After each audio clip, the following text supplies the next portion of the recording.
Boa tarde, Ives. Boa tarde, Juliana. Muitíssimo obrigada por vocês toparem tomar esse tempo para a gente trocar umas ideias hoje à tarde.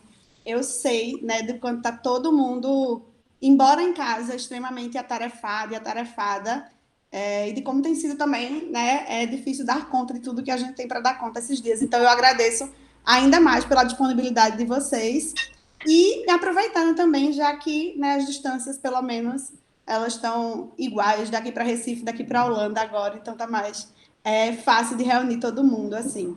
Mas, bem, gente, queria lembrar que essa atividade, né, ela faz parte da programação do quarto encontro de integração ensino-serviço, que é um encontro organizado pelo Núcleo de Estágio da SES Unita e que é voltado para os alunos dos cursos de graduação da instituição, os residentes e também, né, os profissionais.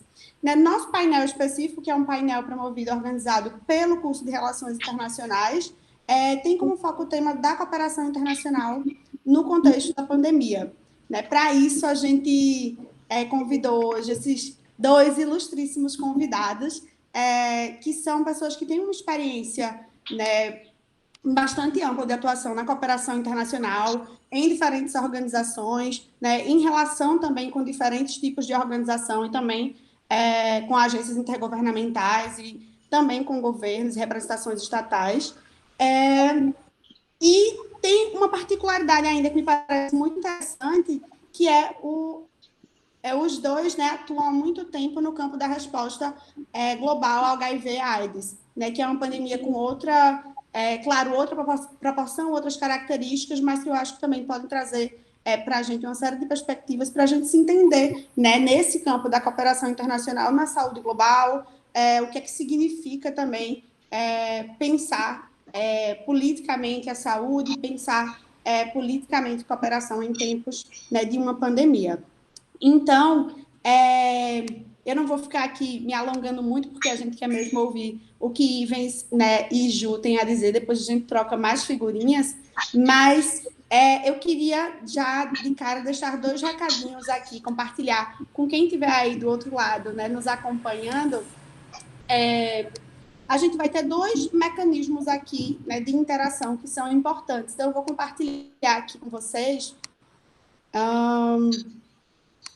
O primeiro deles é que, para quem é estudante, né, e para quem é importante essa questão do registro, né, de horas complementares também, vocês podem confirmar a presença por meio da ata. E aí a ata, gente, vai estar disponível nesse linkzinho aqui, que vocês podem escrever aí, ele é curtinho, né, bit.ly/copintata, né?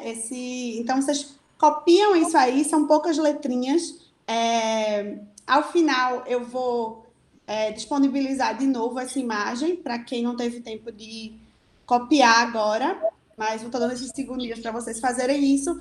Vocês podem registrar a presença, né, lá nesse formulário que vai estar disponível, certo? Essa é uma coisa. Nossa outra forma de interação, a outra é mais de registro mesmo, né? Vocês vão poder fazer perguntas, comentários, o que é que seja, né, em um outro formulário, né, bem parecido o link, que é esse bit.ly/COP, né, essa abreviação aí de cooperação internacional, e é um formulário do Google que vocês podem disponibilizar lá pergunta, comentário, pode ser para um dos palestrantes, para ambos, e aí eu vou conseguir ler daqui, acessar, compartilhar para a gente tocar a nossa conversa. Vocês podem fazer esses registros ao longo, né, das apresentações, e no final eu vou ler aqui, compartilhar para a gente trocar uma figurinha a partir disso. Certo, gente? Bem, dadas as instruções, eu vou apresentar rapidamente, né, esse pessoal sabido que está aqui com a gente, né? Um deles é Ivens Reis Reiner, que é cientista social, formado pela Universidade Federal de Minas Gerais, e é mestre em Gênero e Desenvolvimento pela London School of Economics. Ele é um ativista feminista que trabalha atualmente para o AIDS Funds, que é se eu estiver falando errado, o AIDS Fund, você depois me corrige aí, Ivens. É uma fundação, né, para a resposta global ao HIV, com sede na Holanda. No AIDS Funds, ele coordena um programa de cooperação internacional para o avanço dos direitos humanos das trabalhadoras do sexo, pessoas que usam drogas, pessoas LGBT e meninas e mulheres jovens. Ivens é brasileiro, tem essa cara de gringo, mas é brasileiro. E anteriormente, né, ele atuou junto com a coalizão Jovem pelos Direitos Sexuais e Direitos Reprodutivos, em incidência política, e é um dos cofundadores do Coletivo Mangueiras, né, um grupo de jovens atuando no Brasil pelo avanço de direitos humanos e direitos sexuais e direitos reprodutivos. Né? Então, Ivens vai já compartilhar um pouco com a gente, né, suas perspectivas a partir também desse lugar de quem atua, né, no financiamento também de respostas comunitárias ao HIV/AIDS ao redor do mundo. E Juliana César, né, que é advogada, formada em Direito pela Universidade Federal de Pernambuco. Há 20 anos, ela tem essa carinha de jovem, mas já há 20 anos está aí, né, atuando na promoção e defesa dos direitos humanos e da igualdade de gênero, em especial no âmbito do enfrentamento da violência contra as mulheres e em prol da saúde e dos direitos sexuais e reprodutivos. Desde 2010, ela atua como assessora de programas da Gestos para a área de HIV, gênero e relações internacionais. Anteriormente, participou da implementação do projeto DH Internacional, que enviava casos emblemáticos de violações dos direitos humanos aos sistemas ONU e OEA. Também foi coordenadora do projeto de descentralização da assistência jurídica do Recife. Foi a primeira diretora de direitos humanos do Recife e coordenadora geral da Coordenadoria da Mulher da capital pernambucana, no período de 2007 a 2010. Foi membro do Conselho Municipal da Mulher do Recife, Conselho Estadual de Direitos Humanos de Pernambuco e do Comitê Brasileiro de Monitoramento da CEDAW, que é a Convenção pela Eliminação de Todas as Formas de Discriminação contra as Mulheres. Atualmente, ela é conselheira estadual de saúde de Pernambuco. Na área internacional, a gente pode destacar, entre muita coisa que ela fez e faz, né, seu papel de articuladora para a área de gênero da rede Mercocidades, que integra poderes públicos municipais do Mercosul através de grandes temas e consultorias sobre a inserção de gênero em respostas nacionais ao HIV, realizadas através da Gestos em países da América Latina, Europa, Ásia e África, para agências e programas da ONU, como UNAIDS, UNFPA e PNUD. Foi uma das consultoras responsáveis pela formatação da UNAIDS Gender Assessment Tool for National HIV Responses, realizando seu teste de campo em 5 países de diversas regiões do globo. Também integrou atividades de monitoramento e advocacy em prol dos direitos sexuais e direitos reprodutivos, como expert integrante da delegação brasileira em sessões da Comissão sobre População e Desenvolvimento da ONU, da Comissão Econômica para a América Latina e Caribe, CEPAL, e eventos similares. Isso para vocês terem, né, uma ideia aí resumida do que é que esse povo anda aprontando, né, já fez e faz ao redor do mundo. Então, eles vão falar de um lugar, né, da prática da cooperação internacional, né, da experiência, dos impactos, e Ju, falando do lugar de uma organização não governamental brasileira, Ivens falando, né, dessa atuação numa organização holandesa que financia, né, uma financiadora. Então, a gente vai começar, né, a ouvi-los. Eu falei que eu ia falar pouco, mas já estou aqui há 10 minutos. Tananã, tananã, tananã. Então, vou passar para Juliana César. Ju, obrigada.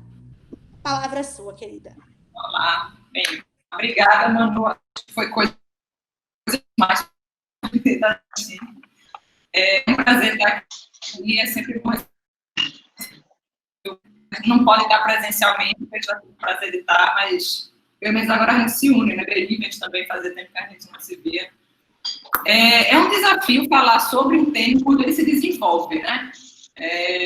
Então, quais são as perspectivas que a gente tem no meio de um caos e de algo que a gente fica mudando, o conhecimento que a gente tem a respeito, as respostas vão mudando a cada semana, né? A gente não pode usar máscara, vai vir como funciona, 3 ministros da saúde em um mês, então a gente está numa situação, principalmente do Brasil, muito difícil.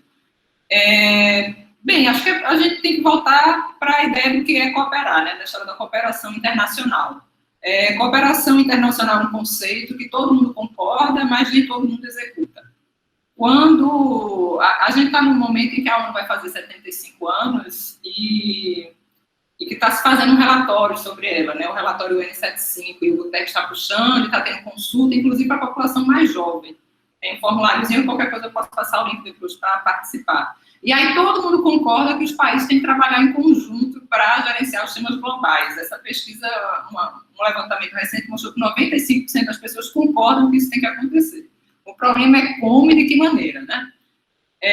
Um outro consenso que a gente tem, a partir disso, já com as consultas mais recentes foram realizadas depois do começo da Covid, é que ela, né, essa pandemia que a gente está vivendo, não passa de uma pequena prévia da catástrofe global que a gente vai estar entrando se a gente não mudar a maneira de trabalhar de maneira conjunta, né? A Agenda de Desenvolvimento Sustentável e de como é que a gente vai funcionar. Esses desafios, essas tendências globais, tanto que dizem que a gente precisa dessa cooperação, quanto que existem desafios que são maiores que os dos Estados para serem alcançados e o trabalho conjunto é necessário, eles não surgiram agora com a Covid, eles já requerem essa cooperação internacional há muito tempo, já se acumulavam e, na verdade, a gente está bem atrasado e, no ponto de vista climático, há quem diga que a gente está num ponto de não retorno, sem querer ser muito apocalíptico. Então, assim, esses desafios não são novos, né? Questão de deslocamentos forçados, a questão da tecnologia que traz avanços, mas ela também traz consequências que não são tão boas, a degradação ambiental, os riscos à saúde, como a gente está vendo agora, o acesso à alimentação, a gente tem crises agora globais de alimentação, e não é por falta de alimento, é também por falta de distribuição. Então, o que é que a gente tem observado nesse período? Todo mundo concorda que a gente tem que ter a cooperação internacional, tanto no campo da sociedade civil, quanto no campo governamental, né, que a gente tem esses vários espaços de atuação, mas o que a gente observa é uma queda na cooperação global. Todo mundo diz que ela deve acontecer, mas a cooperação, efetivamente, ela tem se restringido. Os países têm se retraído, e na Covid, agora, nessa crise que a gente está vivendo da pandemia, ela se manifestou com o país, inclusive, fechando as portas, não só para a viagem, o deslocamento de pessoas, mas também de bens, inclusive bens considerados estratégicos, tanto da produção nacional, quanto daqueles que passassem pelo território, porque a gente corria também esse risco. Dependendo de qual fosse o país, feito a França fez durante um tempo, a mercadoria não era dela, nem era para lá, mas se passasse por ali, ia ser requisitada pelo governo por uma lei antiquíssima. Então, a gente vê uma queda nessa cooperação, que apenas foi intensificada, dada essa situação de emergência. A gente também vê uma dificuldade do diálogo entre pode ser pessoas e pode ser estados, que não compartilham das mesmas ideias, né? Quando a gente tem pensamentos diversos, então a retração e o fechamento do diálogo, e uma lógica muito também estabelecida de alguns países, em número crescente, do nós contra eles. Se não está comigo, está contra nós, que já veio de Bush e que tem se fortalecido muito, os países tentando se proteger, né? E isso muitas vezes é visto como um fracasso do multilateralismo. E, na verdade, a gente não deve ver isso, é esperar. Se a gente já tivesse consensos, a gente precisaria das Nações Unidas. A gente já estava no mundo de Jornada nas Estrelas, em que todo mundo tinha os seus consensos já firmados e não há conflito. A gente precisa dos espaços multilaterais justamente para discutir os conflitos, discutir os dissensos e achar consensos, achar soluções para elas. A busca do multilateralismo é justamente essa, né? Então, eu acho que tu me diz o tempo, Manu, que eu falo muito. Acho que a primeira coisa é que a gente tem que ter essa consciência. Isso foi provado pela Covid mais uma vez. Vou dizer, não é novidade o que está acontecendo. Ela só está escancarando muita coisa que, às vezes, as pessoas podiam escolher não ver. Né? Agora não tem muito como negar. Primeiro que nenhum país vai resolver os problemas sozinho. Né? Ninguém tem essa capacidade de ser uma ilha em si, independente de todas as outras, principalmente nesse mundo mais conectado que a gente viu, que a gente viveu, não, e que deve viver de uma maneira diferente, e que, por inclusive, conveniências de produção, as pessoas se especializam numa e compram a outras que são. Então, um caminho da cooperação para reavivar tudo isso no pós-pandemia, seja lá quando isso acontecer, eu acho que, primeiramente, tem a tecla dos todos os lados, mas muitas vezes é enfatizada como apenas ela, que é a da revitalização das economias. Saiu hoje no New York Times, por exemplo, que é onde a gente consegue informação um pouco mais precisa, que infelizmente o governo federal não tem liberado isso, que o volume de pessoas que já pediram auxílio-desemprego recentemente, depois do começo da pandemia, já é correspondente a 1 em cada 4 norte-americanos na força de trabalho. Então, não é nem contando quem já estava desempregado no subemprego. É só de quem perdeu o emprego formal depois do início da pandemia. Já é 25% da população. A taxa de desemprego deve ficar bem intensa. A gente vai precisar, então, ter essa revitalização, inclusive protegendo as pessoas e cuidando delas, porque é o que realmente importa, ou deveria importar são as pessoas. A expansão do investimento público, que a gente vê aqui pelo ministro da Economia, a ideia de que investimento social, na verdade, é um gasto tipo perdido, queima o dinheiro que dá mais lucro. Né? Então, a gente tem que lembrar disso. A falta de investimento público, e no ponto do âmbito global, é o que levou a gente a estar tão frágil para a economia, para essa pandemia. Porque a gente não tem sistemas de saúde universais, a gente não tem a garantia da alimentação, da moradia, do saneamento e várias outras questões. E acho que o principal nessa história seria essa de garantir o apoio às populações mais afetadas, eu acho que estão em situação de maior vulnerabilidade. E aí é para lembrar como a desigualdade de raça, de classe, de gênero, para mim elas são 3 elementos estruturantes para a gente entender qualquer realidade, elas se mostram aqui, elas se revelam das consequências e repercussões que elas existem, né? A gente, das pessoas, a proporção de pessoas negras que têm morrido no Brasil, de consequências da pandemia, ela é desproporcional, de maneira inegável em relação à população branca, de pobres em relação a pessoas que têm uma renda maior, e as mulheres elas não são as que mais morrem, isso está sendo estudado por quê, mas são as que estão contando com maior carga de trabalho, tanto doméstico quanto vários acúmulos, né, as várias cargas de trabalho das mulheres, inclusive mentais, do cuidado no ambiente doméstico agora nesse momento de pandemia. Quem tem o privilégio de ter uma casa que possa ficar são as mulheres que estão cuidando, sem falar da violência contra as mulheres que está sendo sofrida e que os números que aumentaram muito, e também da população LGBT, que a gente teve um aumento de mais de 40% do assassinato de população trans depois que começou a pandemia. Tem gente que fala nisso, então, a Covid, então ela vai acelerar mudanças, ela é uma mudança radical, ela está só acelerando. Eu já vi também esse debate sendo falado, e aí eu acho que... Vou falar um pouquinho da história da cooperação. Porque a gente tinha muito essa estrutura da cooperação Norte-Sul, né? Ela permanece importante. A Sul-Sul, a gente observa que ela tem se fortalecido, inclusive nós, países em desenvolvimento, também vimos que estamos só por nós em algumas questões. Então, ela tende a se fortalecer também. Na verdade, a colaboração e cooperação, cada vez no âmbito local ou mais próximo, ela tende a se fortalecer até pelas questões de deslocamento das pessoas. E a gente viu também, ao longo desses meses, outras formas crescendo. Eu vi gente falando de cooperação sul-norte, quando lembra que a China apoiou a Itália, no momento crítico da resposta, quando estavam sem insumos e sem equipamentos médicos. E aí a China, ainda durante a pandemia, ela mandou um material que foi crucial para tentar sustentar a resposta. E uma leste-norte, que, digamos, seria a Rússia e Estados Unidos. Mas eu acho que não era tão recente que a eleição de Trump já foi um grande exemplo da cooperação leste-norte para muita gente, né? Então, a ideia é que essa cooperação internacional, muitas vezes a gente via assim, muito norte-sul ou sul-sul, hoje ela vai ser, então, bem multidirecional, ela vai se tornar mais universal de acordo com as possibilidades de arranjo entre os diversos países. As perguntas que a gente tem que fazer é se isso aí vai se configurar, então, como uma nova forma, ou se vai fortalecer uma tendência que já existia, né, porque existem cooperações como essas que eu falei, de China com outros países, que não são só de relações comerciais, também de cooperação humanitária, e que já estava em desenvolvimento. Então, isso vai ser uma tendência de manutenção, vai depender da produção nacional, como vai ficar a economia pós, vai existir o interesse disso acontecer. A única certeza que eu tenho é que não deve ser um processo linear.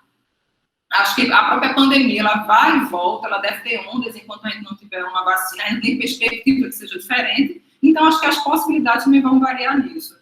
Né? E eu acho que também algumas decisões que a gente está com líderes políticos também muito arraigados ao seu poder, como o nosso, como Trump, como Putin, como o próprio Xi Jinping, eu sempre confundo o nome do presidente da China, mas esses próprios governantes, eles também têm um ego muito grande, a necessidade de demonstrar poder, demonstrar força, ainda naquela concepção de você ter o seu Estado soberano através da demonstração de força.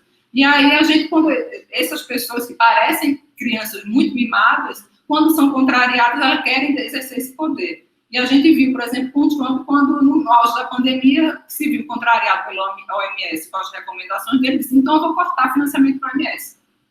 Só que isso é uma parcela que significa a morte, por consequência praticamente direta, desse tipo de comportamento que é extremamente irresponsável. Você pode até discordar da OMS para algumas coisas, mas você não pode cortar esse financiamento nesse momento. Eu acho que eu falei um pouco dessa história do tipo de cooperação e como é que ficou o multilateralismo nisso. Por algum motivo, eu estou travando essa palavra hoje. Eu acho que a gente tem que tentar reforçar a ideia de que nós somos tão fortes quanto for o mais fraco elo da nossa cadeia, de todas as cadeias, nossas relações pessoais, relações econômicas, relações sociais. Enquanto houver uma pessoa frágil, a gente vai ter essa fragilidade afetando todas as pessoas. A gente pode não querer ver isso, mas isso acontece. Mas esse não é o pensamento que está dominando, né, infelizmente, no âmbito internacional, principalmente nesse momento de incerteza, que os Estados querem garantir a proteção dos seus nacionais. A gente volta a ver, principalmente na União Europeia, essa questão das fronteiras nacionais voltando com força. Já existia pelos refugiados, né? Pelas pessoas que eram consideradas indesejáveis, mas agora qualquer nacional é visto como um indesejado e a circulação restrita. Então, com essa ideia de que a cooperação ela não está nessa colaboração, a gente vê muito, então, essa busca dos Estados por maximizar suas vantagens e seus ganhos.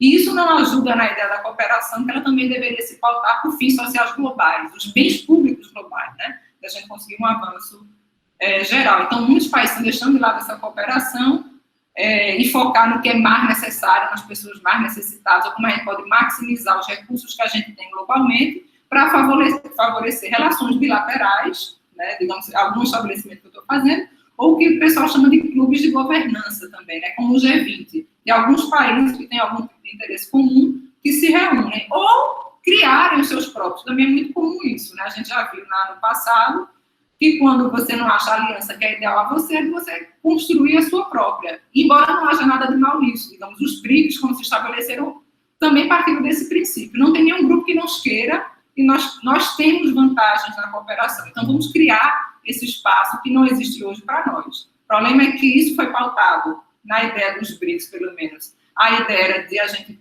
fazer uma sinergia de colaborações, de potenciais de colaboração de países. E as pessoas agora os estados estão pensando em fazer esses agregamentos baseados unicamente nas suas vantagens individuais, né? Não na cooperação.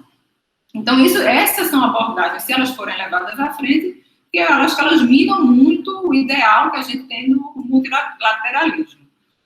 E a gente pode ter, então, ações que elas se mantenham, mas elas vão ser mais limitadas. Ou geograficamente, porque as pessoas vão acabar colaborando nos seus contextos regionais, por serem mais próximos, são mais fácil traquejo entre elas, ou por ideias afins, ou por outras questões, tendem a ser mais limitadas. Os acordos internacionais globais ficam mais distantes, né? A não ser que sejam aquelas programáticas muito abertas que não servem de nada na prática, sendo muito má nesse ponto, né? Resoluções lindas de direitos humanos que ninguém tem realmente o grande interesse de implementar no seu território nacional apenas porque cai bem unir-se a elas ou cai muito mal se opor a elas, mas não existe um verdadeiro interesse em fazer isso.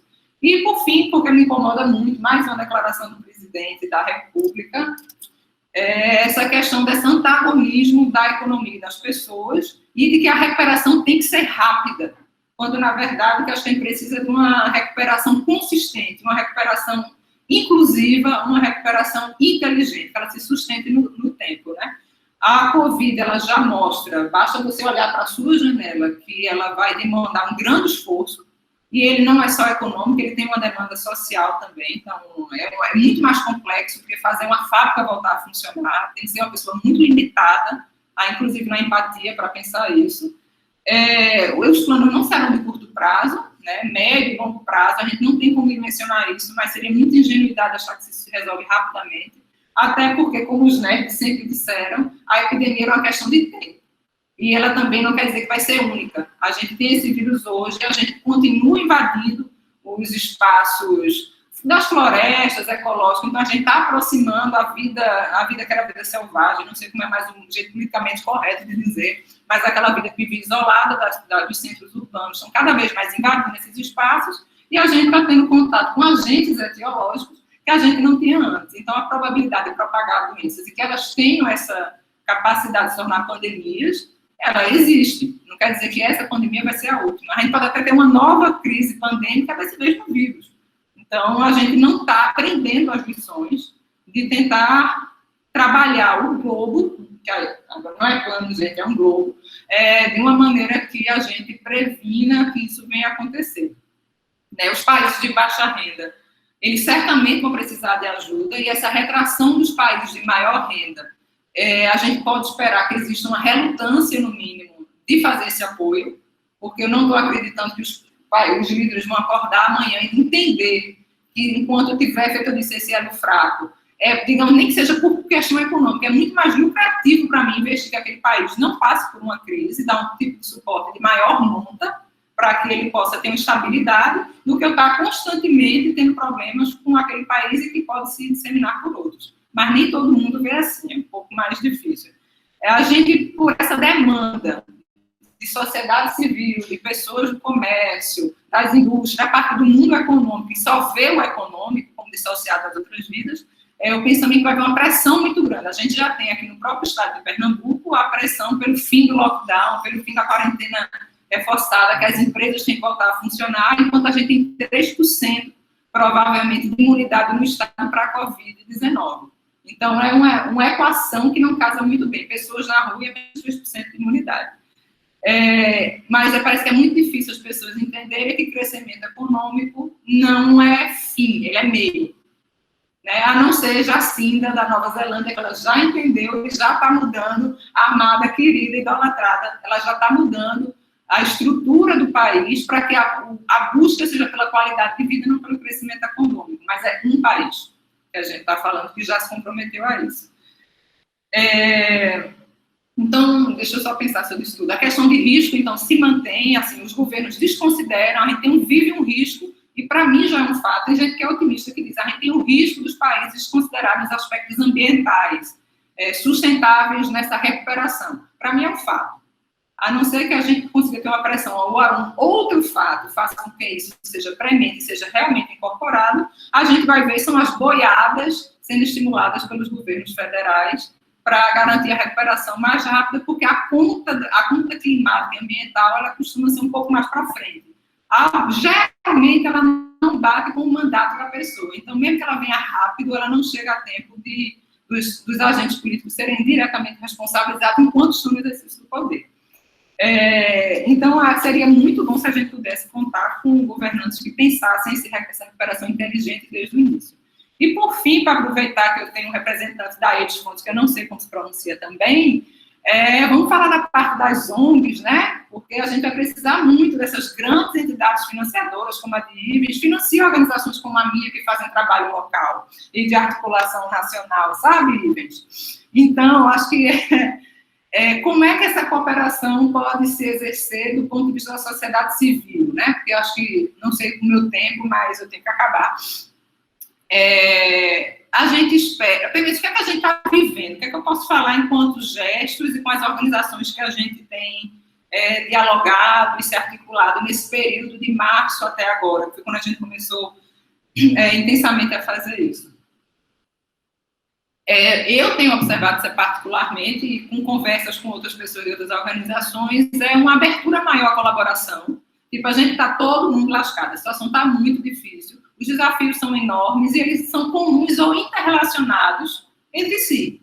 A resposta ela é muito clara do que precisa ser feito, é muito evidente. O que deveria ter sido feito, saneamento, menos desigualdade, essa parte não tem como corrigir agora. A gente precisa de ações emergenciais para garantir que as pessoas não morram de doenças de fome, ou de aflição, ou psicológicas, ou de violências. Então, uma colaboração muito grande das pessoas trazendo seu expertise, seu ou de suas organizações, para uma visão mais integral de como é que uma abordagem mais holística. Então, uma abordagem mais integral de como é que um pode colaborar, do ponto de vista entre as organizações e também com financiadores que a gente tem dos projetos que a gente executa, além dessa colaboração e um contato mais próximo, pelo menos logo no início, para ver o que a gente estava sentindo, uma otimização, uma simplificação do trabalho, né? Reduzir a burocracia que existia pela burocracia, que é muito comum. Né? Você tem que fazer, você faz 3 cotações, você vai, você liga, passa não sei quanto, 3 dias, carimba, e não dá para a pessoa que está passando fome esperar por isso. Então, vamos executar, façam da maneira transparente possível, mas vamos ser mais ágeis. Do ponto de vista nosso, da burocracia e de quem nos financia para mandar esses recursos emergenciais. Também tem observado uma flexibilização maior do ponto de vista de, tanto que feito eu falei, quem está implementando como quem está doando, os financiadores a isso, removendo essas exigências que eram meio superficiais.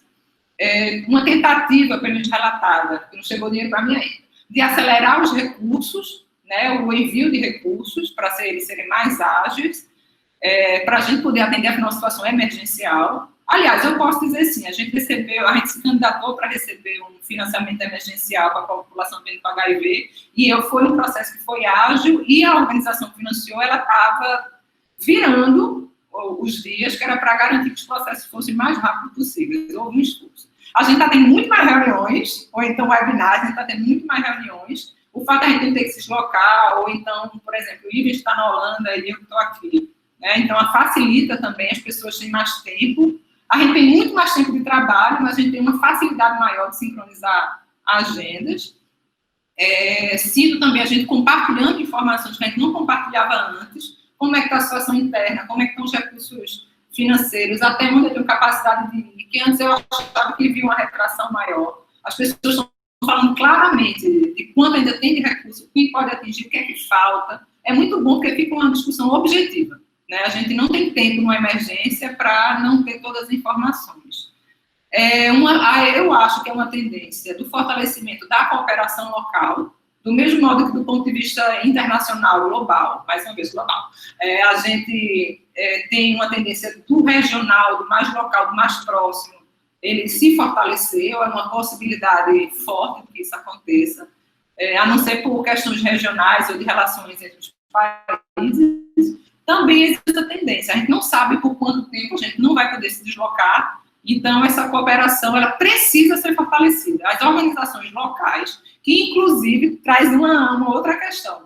A gente tem uma tradição, que é para mim de colonização, colonialista, de ter grandes organizações internacionais que têm muitos recursos, a ditarem quais são os temas do momento, as abordagens adequadas para esse tema e como as pessoas vão fazer alguma coisa sem ter o menor contato com o território. Né? Existe uma definição de agenda. E várias coisas fantásticas, talvez até do próprio fabricante do computador, que muita gente está vendo isso aqui. Então, existia esse momento, né? A definição de como se vai perceber quais são as questões de saúde sexual e reprodutiva, por exemplo, das mulheres, eram determinadas basicamente por um grande financiador. E se você não concordasse com essa abordagem, você disse, você não ia receber seu financiamento. Então, havia uma condução de como isso vai acontecer. E a gente viu recentemente, acho que foi Elon Musk, que ele disse que ia doar não sei quantos bilhões, ou não sei o que lá, para a questão ambiental, e que era sozinha centenas de vezes que tem globalmente de recursos para isso, então ele vai ditar a agenda. Né? Um dos que mais violam o meio ambiente vai ditar com os seus financiamentos para onde é que a gente vai olhar e trabalhar. Então, isso é bastante perigoso. Com essa mudança de valorização, eu espero que aconteça mesmo, se consolide, de valorização da expertise local, inclusive de organizações menores, que elas conseguem chegar a pontos de território que mesmo as organizações locais um pouco maiores não conseguem, talvez a gente consiga também capilarizar melhor essa ação. Ou então identificar melhor qual é o rumo de ação mais adequado, porque no próprio Recife, a maneira de abordagem da região, da zona norte para a zona sul, pode ser diferenciada, porque tem contextos diversos. Então, não é a mesma solução, mesmo numa própria cidade, quiçá dentro de uma região global. A tecnologia se fortalecendo, né? A tecnologia traz problemas, mas ela também vai trazer, pelo menos, as maneiras, as ferramentas que a gente vai usar para lidar com isso.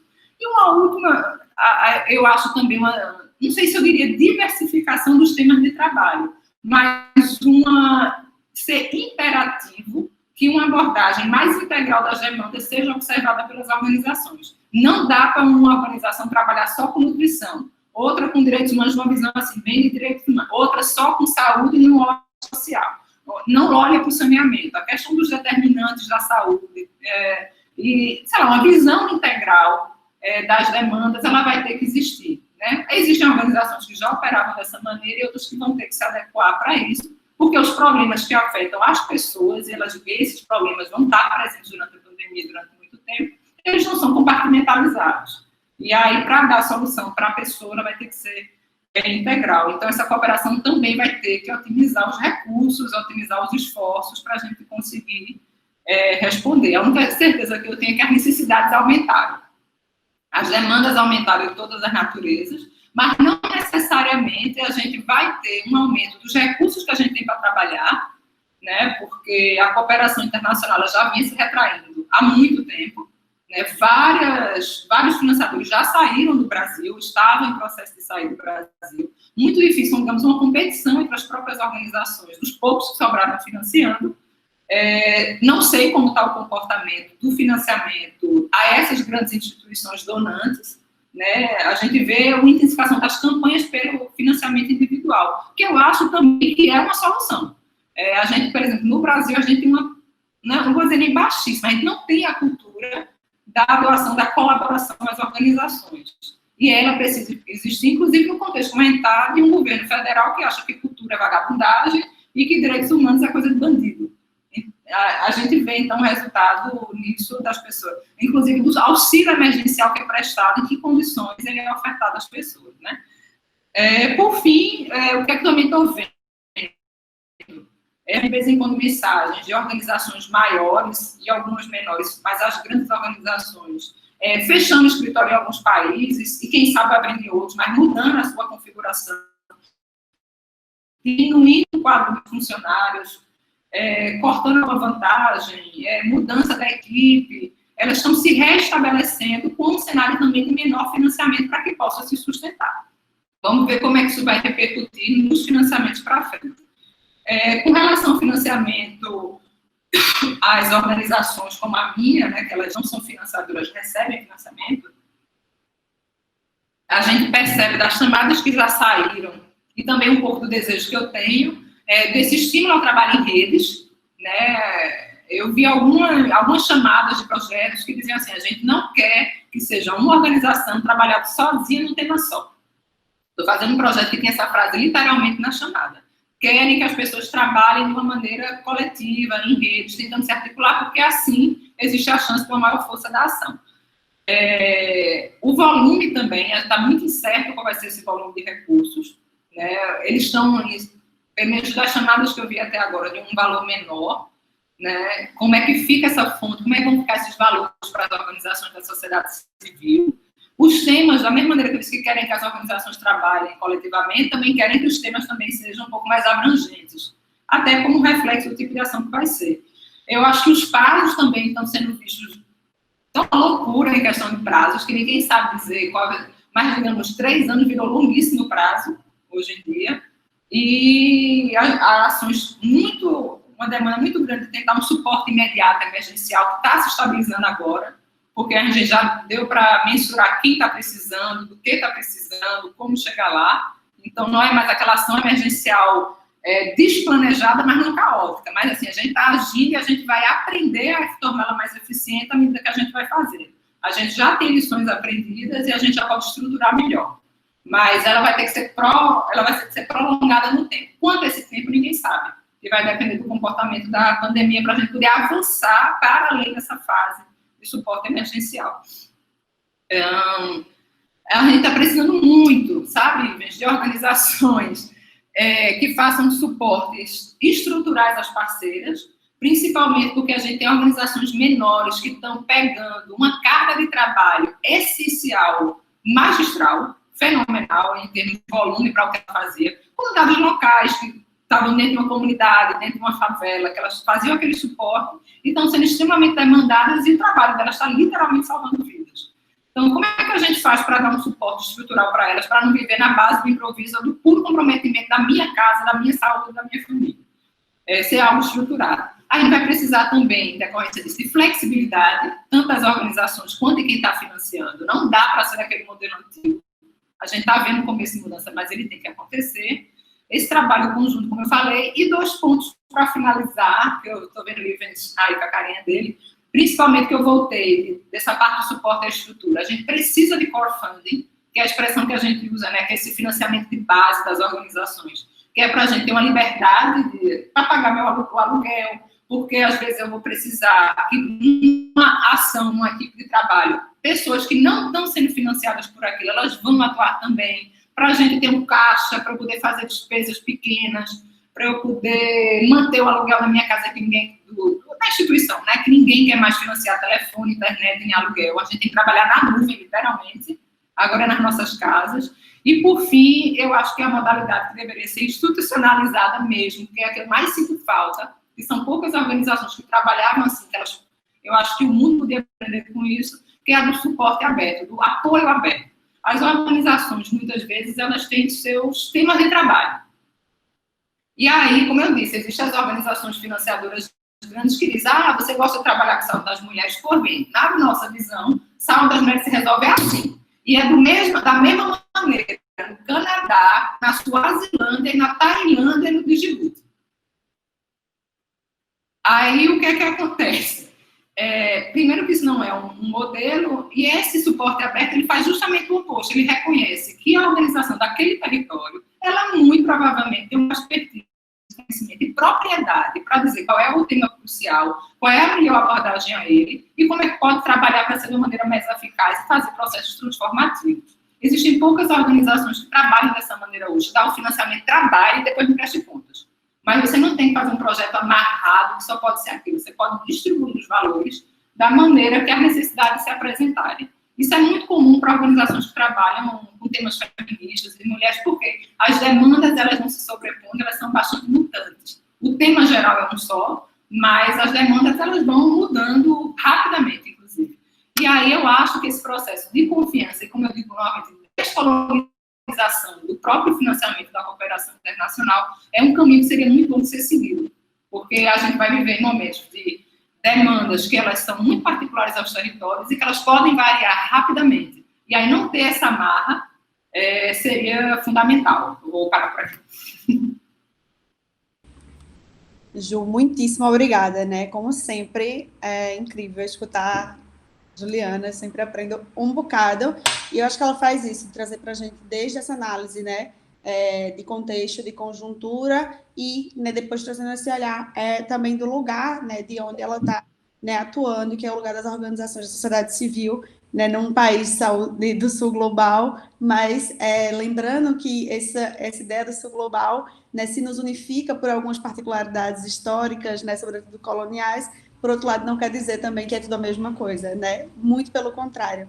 Então, eu acho que é bem importante. Eu só, antes de passar para Ivens, para a gente também, eu acho que Ivens vai trazer, né, um outro olhar também de um outro lugar, e aí eu acho que reforça muito isso que Ju está dizendo, né? Os lugares são diferentes, da produção do conhecimento, da produção de olhares e do papel também que se tem, né, dentro desse processo da cooperação internacional. Mas antes da gente poder, né, ouvir Ivens também, eu só queria reforçar aqui, com quem está nos ouvindo aí, alguns alunos já me deram um alô aqui para me certificar que tem gente do outro lado, né? Me avisaram aqui pelo WhatsApp, mas eu não sei se todo mundo chegou, né, a tempo de ver aqui quais são as ferramentas de interação que vocês têm. Então, eu vou só tomar um minutinho aqui para compartilhar novamente com vocês que estão aí nos vendo.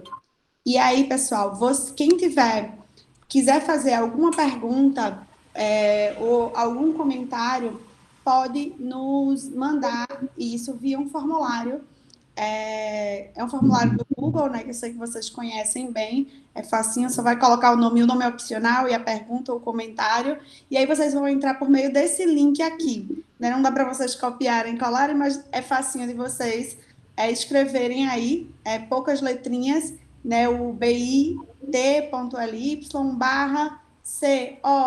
né, de cooperação, e NTE, de internacional. Então, vocês, por meio desse link, vocês podem fazer pergunta, fazer comentário, e eu vou conseguir ler aqui e compartilhar com os nossos queridos conversadores de hoje.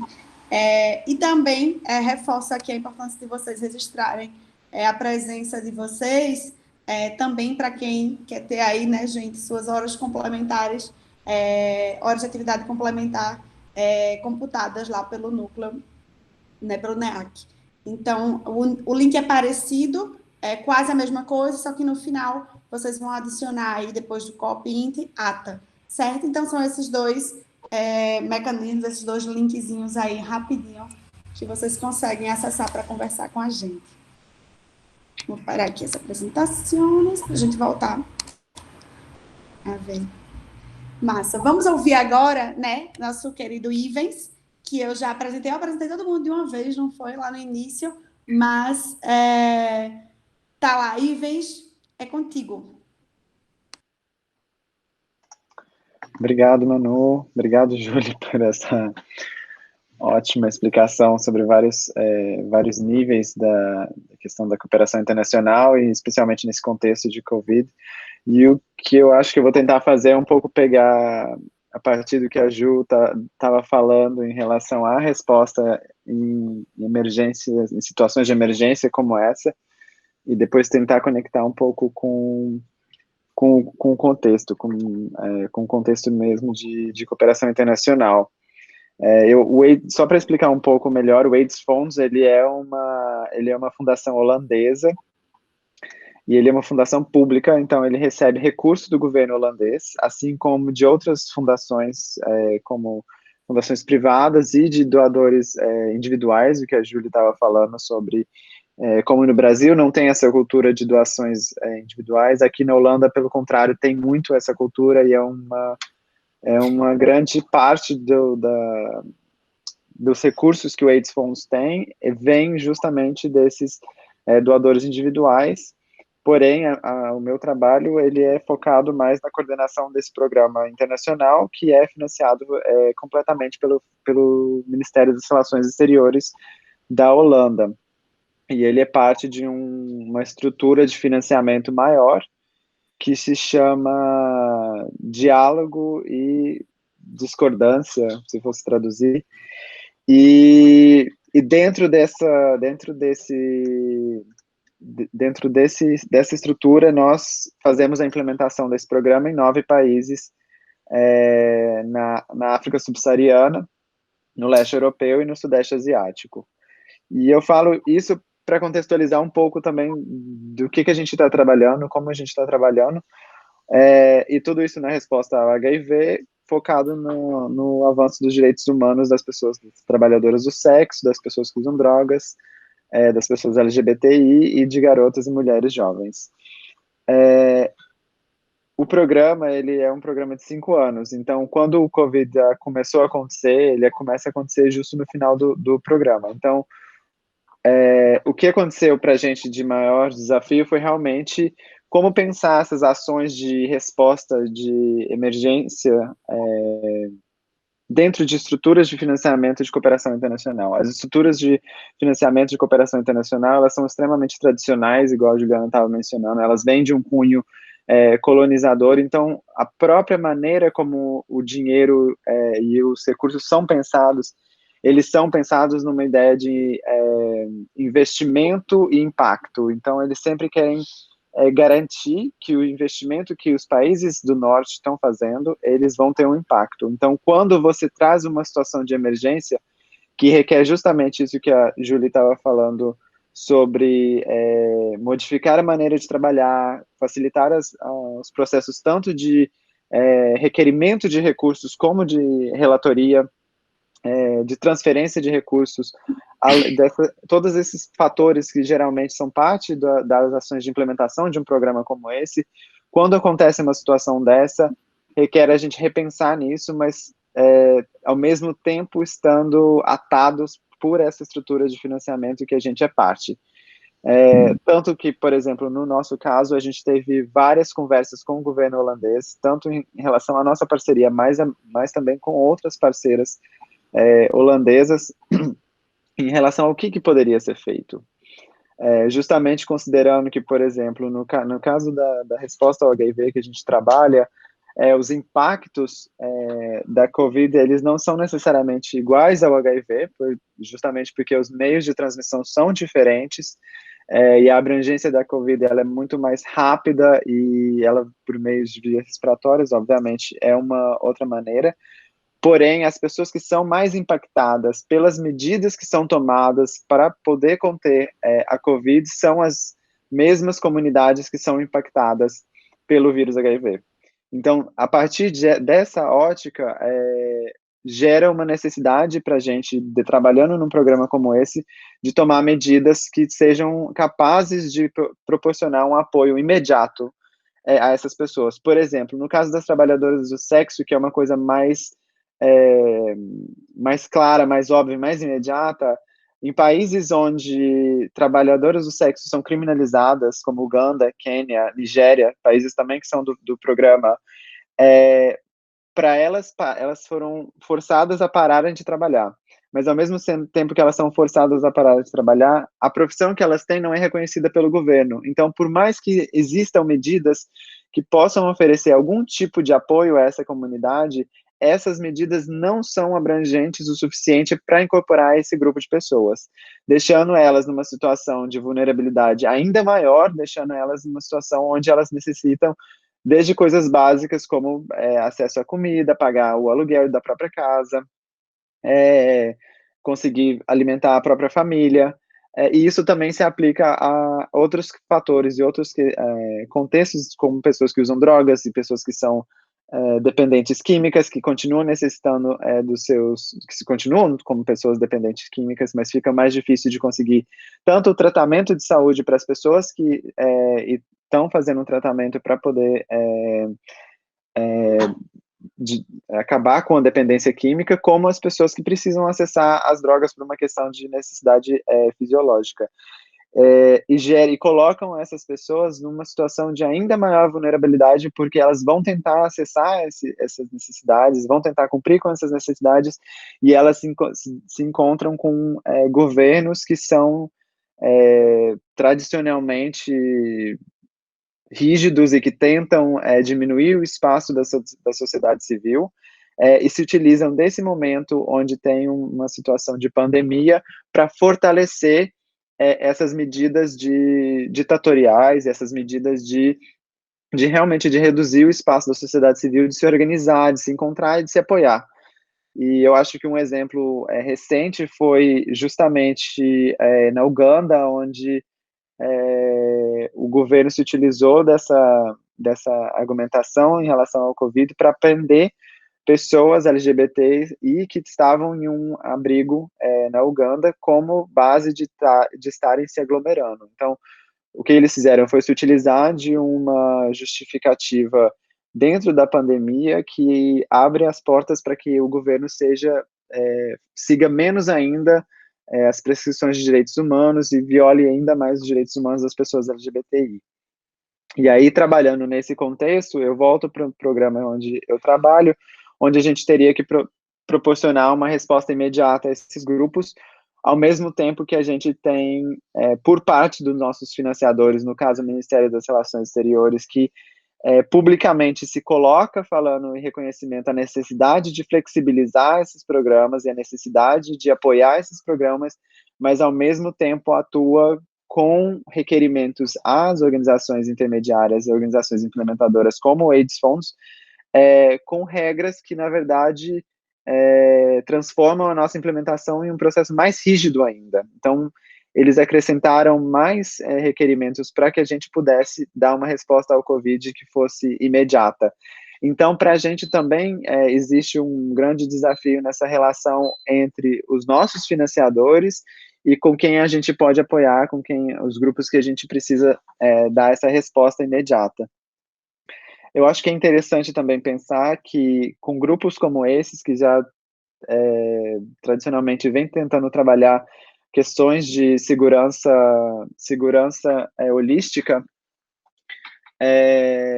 um contexto desse, a gente também, e a gente tendo fundos de resposta emergencial, ainda assim, quando acontece uma pandemia nesse nível e nessa escala, e com tanta atenção de todos os governos, são os próprios governos que financiam a gente também começam a ter atenção a esse programa, e isso pode impactar às vezes negativamente. Então, mesmo o nosso fundo de emergência que a gente tinha, passa a não poder ser utilizado para o Covid, porque a gente tinha um foco de emergência dentro do contexto de trabalho, mas agora é uma emergência que se aplica basicamente a todo mundo que está trabalhando e todo mundo que está implementando, e passa a ser uma coisa tão grande, com tantas proporções, que o governo requer que a gente, na verdade, não possa abranger e não possa seguir o que realmente acontece na realidade. Então, gera um pouco dessa diferença entre qual que é a realidade que a gente tem e que a gente tem que trabalhar a partir de um momento onde uma pandemia dessa acontece, com também o fator de a gente, como responsável contratual, junto ao governo holandês, e o governo holandês com uma responsabilidade pública à população holandesa, que financia com seus impostos esse programa, gera um ciclo onde todas as pessoas têm um certo interesse no como essa situação é lidada. Eu acho que esses sistemas que a gente tem, eles são sistemas coloniais, são sistemas que vêm de uma ideia de tanto o desenvolvimento internacional como a cooperação internacional, que a Júlia estava mencionando. De novo, ele vem de uma questão colonial, e eu acho que, fundamentalmente, é importante pensar que, ainda que haja multilateralismo, que ainda haja novas maneiras de repensar a cooperação internacional, o resultado de tantos anos de colonização significa que grande parte dos recursos e do financiamento ainda estão no norte global. E quando eu digo que ainda estão no norte global, a gente tem que lidar com certos fatos, e fatos como, por exemplo, ainda que eu trabalhando diretamente com o governo holandês, onde é um governo, por exemplo, que é mundialmente reconhecido por financiar direitos LGBT, por financiar questões de mulheres, por financiar os direitos das trabalhadoras do sexo, a gente tem em contraponto um governo como os Estados Unidos, em que a discrepância entre a quantidade de recursos que vem dos Estados Unidos e a quantidade de recursos que vem de todos os outros países da União Europeia ainda é muito grande. E eles sendo um país com tanto poderio financeiro e político, e ao mesmo tempo tendo um governo tão conservador, é inevitável que esses impactos sejam diretos. Então, com isso eu falo, por exemplo, por exemplo, se a gente pensa que não tem tanto impacto direto em relação ao Covid, mas a Global Gag Rule, que é a lei que o Trump ressancionou, ou seja, ela é uma lei que vem do tempo do presidente Bush, e o Trump ele voltou com ela numa maneira mais avançada ainda, e que impede com que as parceiras e as organizações que estão implementando esses projetos possam acessar recursos, caso elas tenham qualquer trabalho de promover ou informar em relação ao aborto.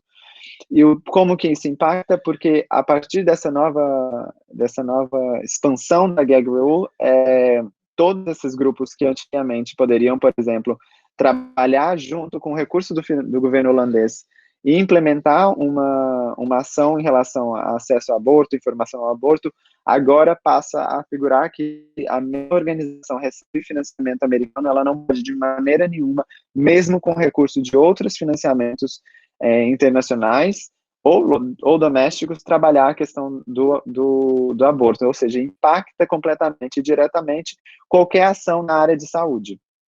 Então, impacta a questão de HIV, mas impacta também a questão de no Covid-19. Eu acho que, além dessa questão específica do impacto do governo americano em relação a toda a cooperação internacional, eu acho que dentro da própria estrutura que a gente tem na Holanda, por exemplo, ainda existe muito uma ideia de que, como esse recurso é um recurso das pessoas que pagam impostos aqui, eles são os últimos responsáveis e quem pode ter um grande poder de influência.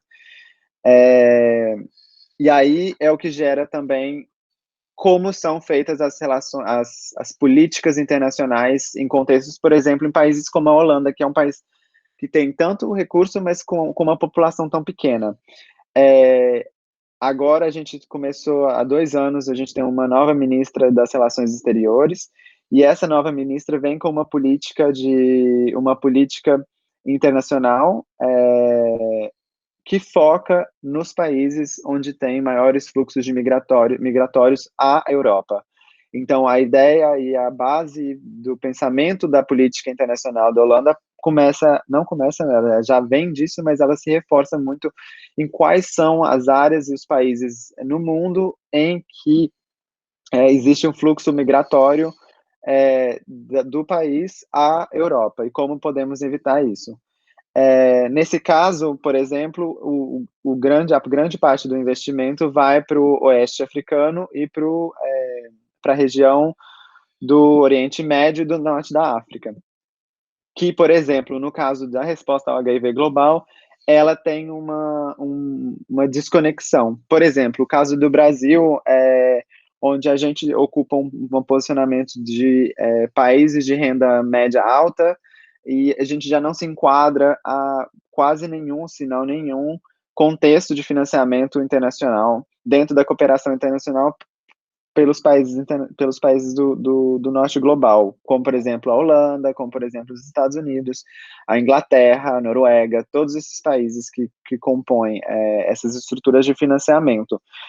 E isso gera com que, mesmo que a gente entenda o contexto brasileiro, onde é um contexto que a gente teve uma série de ganhos nos 10 primeiros anos do século,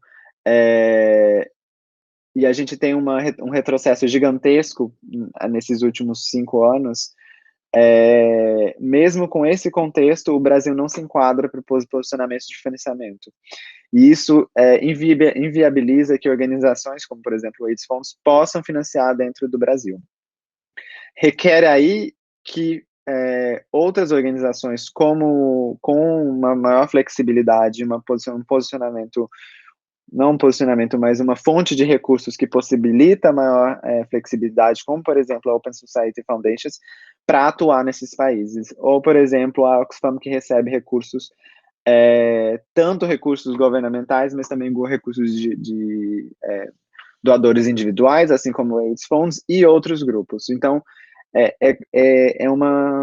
quando a cooperação internacional não necessariamente se atua em relação aos governos, mas ela vai um pouco mais abrangente também às questões de fundações privadas e fundações de famílias, ainda considerando que dentro de um contexto mundial, nem toda família é uma família Gates, por exemplo, que tem capacidade e condição de estar nos espaços de negociação, tanto quanto o governo holandês, o governo americano e etc. E eu acho que aí isso que é importante de pensar quais são as barreiras que a gente também tem pela uma ótica de financiamento, de poder, que ainda que a gente reconheça que são essas as necessidades, a gente não pode necessariamente operacionalizar esses apoios. Eu acho que uma das questões que vem sendo discutidas também como uma maneira de repensar essa cooperação internacional, não só, eu acho que já vem vindo antes, mas eu acho que o Covid, ele, igual a Juliana estava falando, ele ressalta muito das questões que a gente já vinha discutindo, e é uma delas dos mecanismos regionais de financiamento, onde eles vêm demonstrando que eles têm uma capacidade mais ágil e mais rápida, e eles conhecem o conteúdo e a região, para poder reagir a momentos e situações como essa questão do Covid-19. Então, por exemplo, são grupos e organizações, assim como eles, fundos de financiamento intermediário, que captam recursos e redistribuem esses recursos a nível regional. Por exemplo, na África, no leste africano, existe uma fundação que chama UHAI, e elas trabalham diretamente com o financiamento de grupos LGBTI e de profissionais do sexo, a partir dessa ótica de ser um grupo indígena no sentido de ser daquela região, mas que tem o conhecimento daquela região e se utilizam dessa maneira de transformar esse grupo numa fundação que pode financiar grupos na região e aproveitar da expertise e do conhecimento desse grupo nessa região específica. Eu acho que a América Latina, a gente ainda tem alguns organismos como esse. Eu acho que no Brasil tem o Fundo Positivo, tem o Fundo Elas, mas você pode também, se você compara em questões de acesso a recursos, o RAI ele tem muito mais acesso a recursos justamente porque ainda condiz com a possibilidade de eles ainda têm a possibilidade de acessar a esses recursos de financiamento internacional por parte dos apoios vindos dos governos através de ações de cooperação internacional. Enquanto, por exemplo, o Brasil, mesmo tendo esses mecanismos, fica mais difícil que eles possam, que elas possam acessar a esses recursos.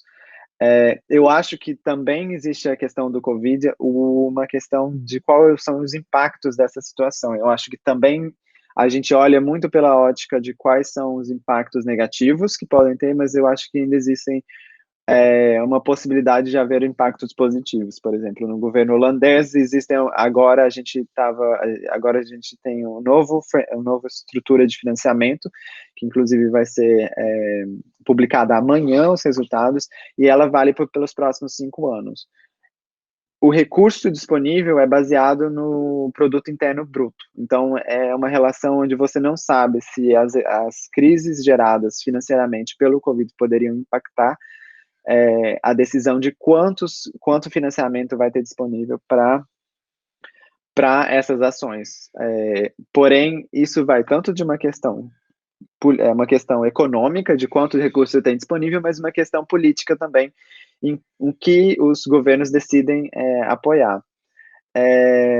E aí, no caso do governo holandês, não apenas eles garantiram que o recurso que eles criaram para essa estrutura de financiamento, que é 1 bilhão de euros, fossem garantidos e mantidos, mas que agora estudam a possibilidade de um recurso extra de mais 1 bilhão de euros para a resposta ao Covid no contexto de cooperação internacional e desenvolvimento internacional.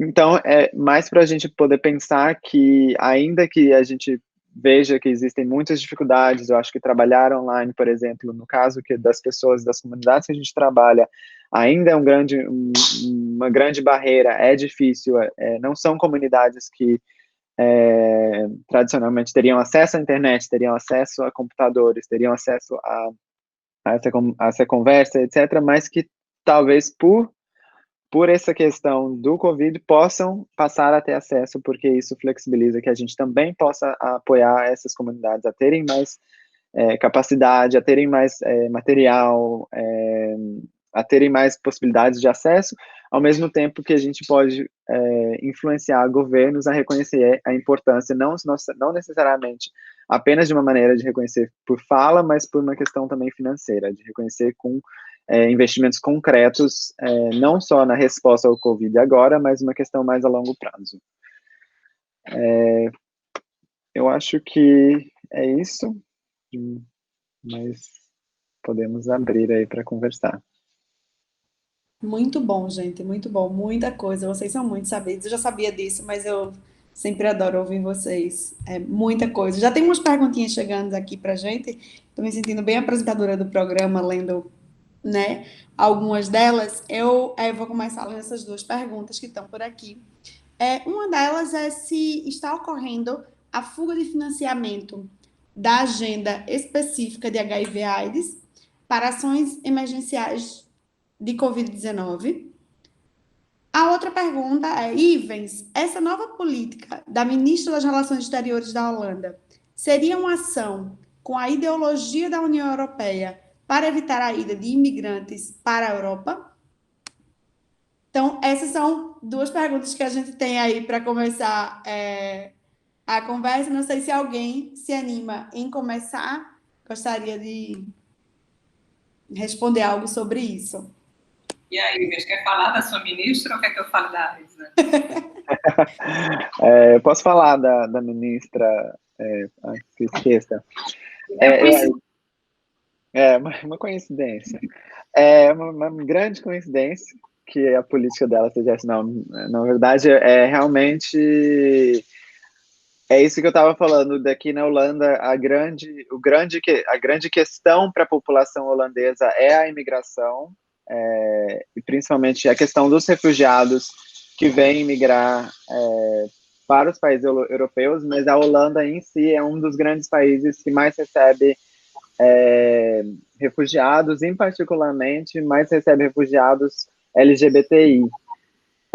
E essa questão da imigração na Holanda, ela vem de antes dessa crise atual, principalmente da Síria, mas ela vem de uma crise, vem de uma história holandesa, onde pós Segunda Guerra teve uma grande imigração marroquina para reconstruir o país, e essa relação entre Marrocos e Holanda, e também uma grande migração turca, então uma relação Turquia e Holanda, ela sempre foi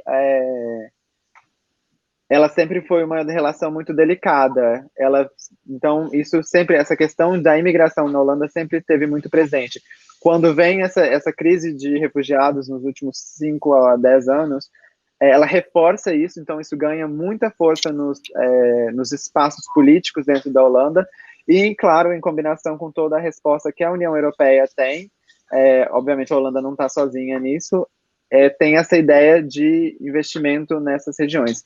Em especial, a ministra Kaag, que é a ministra responsável por essa política, ela tem um background, ela tem uma história em trabalhar com o Oriente Médio e Norte da África. Então, ela realmente traz também a própria experiência dela para investir nessa resposta, na ideia, né, de fortalecer as sociedades, fortalecer as comunidades de onde vem a maior parte dos imigrantes, justamente para evitar ou para reduzir a imigração. Ainda que isso não seja uma coisa tão abertamente falada, ela é uma questão que a gente pode ler nas entrelinhas. Eu acho que em questão da fuga de recursos de HIV, ela não necessariamente acontece de imediato. Eu acho que teve aquele posicionamento do Bill Gates em relação a mudar o investimento, mas ela não necessariamente acontece de imediato, eu acredito. Eu acho que o HIV vem perdendo a relevância no contexto de financiamento, onde outras questões de financiamento ganham maior atenção. Eu acho que isso já é uma história que vem desde algum tempo, mas especialmente o momento-chave foi a criação dos Objetivos de Desenvolvimento Sustentáveis, que é quando o HIV perde esse status de um objetivo único, mas ele passa a integrar um objetivo de saúde. Eu acho que esse é o grande desafio para o movimento de HIV, de como pensar o HIV dentro de um contexto de saúde, possivelmente dentro de um contexto de saúde sexual e saúde reprodutiva, para se inventar, porque eu acho que essa ideia de focar em HIV e focar numa ideia de que HIV como um tema único tem sido a grande chamada e a grande maneira como o movimento de HIV tem lidado, e a gente tem visto que isso não tem sido muito bem sucedido, que na verdade essa perda de relevância do HIV é uma coisa que quase inevitável. Mas eu acho que a Julie também tem algumas coisas para adicionar sobre isso. Eu concordo com o Ivens. Essa preocupação ela não é única só das organizações AIDS. Eu não vou chamar de fuga de financiamento, porque a gente já está com uma diminuição gradativa por um período já prolongado do financiamento para o HIV em diversos espaços. Ou então da perda de importância do tema. Como aqui no Brasil a gente não tem mais sequer um departamento nacional de HIV/AIDS e hepatites virais. Ele agora foi diminuindo, e o nome AIDS foi inclusive escondido e mesclado com outros agravos, outras doenças. Então a gente já tem uma diminuição tanto de perda do status do HIV como algo assim, como sendo um tema prioritário a ser tratado, embora, como ele disse, ele ainda entrou como, depois de muita luta, inclusive da CESTES, entrou como um dos temas a serem inseridos na Agenda 2030, Desenvolvimento Sustentável, mas a diminuição ocorre, como deve ocorrer também com outros temas que estão ligados a populações que estão em cima de vulnerabilidade e que não são centrais para os interesses dos Estados, né? As pessoas indesejáveis para muitos deles, né? No caso do Brasil, a gente tem um presidente que diz que não deveria sequer o Estado prover a medicação para as pessoas vivendo com HIV, que elas deveriam viver a consequência de suas escolhas, como se fosse um processo de escolhas, também integralmente.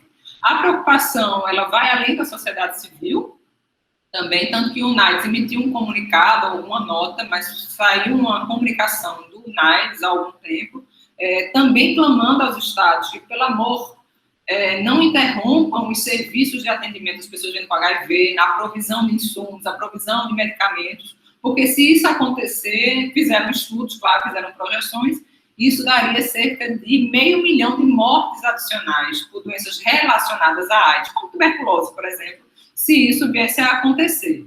Em alguns países isso aconteceu, e em outros a gente também teve as ações que foram recomendadas, que foi a da prestação da medicação por um período prolongado, ao invés de eu pegar o medicamento para um mês, que fosse dado a recomendação de 3 meses para diminuir o deslocamento das pessoas e que os serviços não fossem interrompidos. Aqui no Brasil, pelo menos em Pernambuco, o que eu posso falar? Porque informações nacionais são difíceis de ser acessadas, dados oficiais não existem, não são socializados, mas o Estado de Pernambuco, ele tinha suficiente e está fazendo a dispensação do medicamento 3 ou 2 meses, então ampliou isso, mas a gente tem uma dificuldade, isso eu vejo relatado pelo que a gente recebe de informação de vários lugares do Brasil, da interrupção do serviço de atendimento médico. Digamos, não foi interrompida a testagem, mas eu não tenho acesso depois à consulta com o epidemiologista que vai me passar esse medicamento para que eu inicie meu tratamento. Então, eu estou numa angústia talvez até pior, do que sair da dúvida para a certeza de que preciso do medicamento e não tenho acesso a ele. Essa é uma realidade que não é só daqui, ela está se expandindo, e é essa a preocupação. Porque mesmo que sejam interrupções episódicas, esse mesmo estudo que fala desse aumento de 500 mil de mortes, ele também fala que mesmo que a gente tenha uma interrupção que não seja tão prolongada, mas que esse aumento ele pode se expressar com até 40% a mais de mortes ao longo da década. Né? Porque esse prazo que eu fico sem medicação, ele pode interferir na minha aderência, minha adesão ao tratamento e várias outras questões. Então, interrupções hoje, mesmo que pontuais, elas podem se protelar ao longo do tempo. Então, a gente tem a fuga do financiamento, digamos, o financiamento já vinha diminuindo, e agora, com as demandas dos países para fazer resposta a outras ações de grupos vulneráveis mais ligadas à pandemia, existe sim o risco da área ser prejudicada em seu financiamento. E essa interrupção que já aconteceu e que mesmo que ela retorne, ela já vai sim ter impactos na mortalidade de pessoas por AIDS e ou por doenças relacionadas a ela nas próximas décadas. Na próxima década.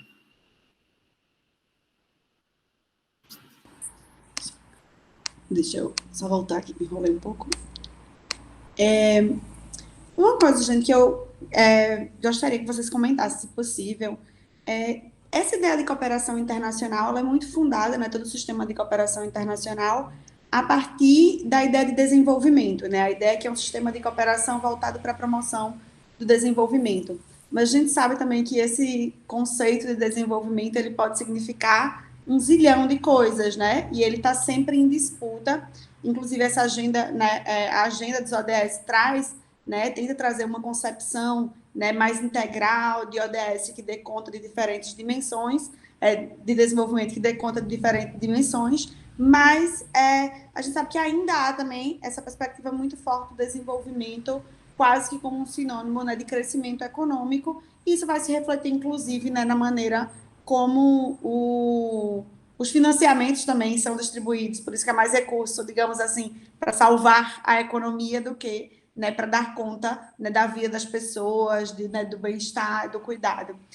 Então, minha pergunta é muito para... Eu gostaria de saber, a partir dos lugares onde vocês constroem, onde vocês dialogam, e vejo mais nesses lugares que eu acho que tem uma dureza, né, muito forte de pensar também a cooperação internacional nos grandes números, grandes recursos, né, nos grandes financiadores, e eu acho que Ju também, talvez, claro que também a partir daí, mas a partir também de um lugar de quem está dialogando com as redes de atores da sociedade civil, eu acho que tem discussões muito, que eu tenho visto de alguns grupos, sobre se esse conceito de desenvolvimento serve, não serve, se ele é mais uma coisa estratégica em alguns momentos.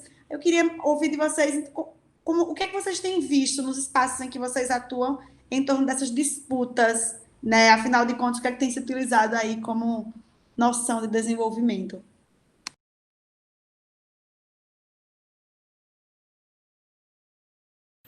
Então, vou começar, então. Não sei direito o que dizer, mas vejamos. Eu acho que existem sim, sempre existiram e por muito tempo vai existir, a não ser que a gente chegue, como eu disse, na fase Jornada nas Estrelas, e aí a gente ainda vai ter segundos episódios dissensos a respeito de como conduzir, o que é autonomia, qual é o objetivo. E claro que, por exemplo, essa agenda do desenvolvimento sustentável, ela é a melhor que a gente conseguiu chegar, mas ela não é a melhor que poderia ser. E ela também parte dessa ideia, por exemplo, de que as corporações, elas se dão conta de que elas têm um papel de contribuição, de que os estados vão investir a quantidade adequada para acessar para alcançar os objetivos, de que a cooperação internacional vai suprir a demanda de um país, até eu coloquei o papel que eu estou fazendo anotação mesmo, foi de quando eu fui para o Djibouti, um país que não tem sequer água potável. Eu não consigo conceber, é a limitação minha, né? Mas eu não consigo conceber um país soberano, autônomo, que não tem água. Fora outras coisas, você não tem água, porque você ou é atômico, ou é Al-Qaeda, ou é um Salah. São as 3 regiões do país.